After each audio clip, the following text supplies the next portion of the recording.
Welcome back to 8482 Media. Today we're going to be looking at the noise effect on CapCut.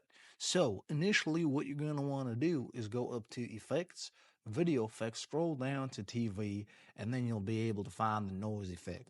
Click and drag it down to the timeline, and then we're going to bring the effect all the way down to the clip. And now, with the effect being selected, we can go up to the Noise Special Effects tab and mess with the settings right here. Also, what we can do is add a keyframe to the top right corner. I'm going to show you guys real quick what that does. So we're going to bring it all the way to the end where the effect is being taken place, decrease the noise, and then add a keyframe. And now let's go to the player head right here and then increase the noise all the way. The keyframe automatically acts, and now we're just going to take a look how this effect looks.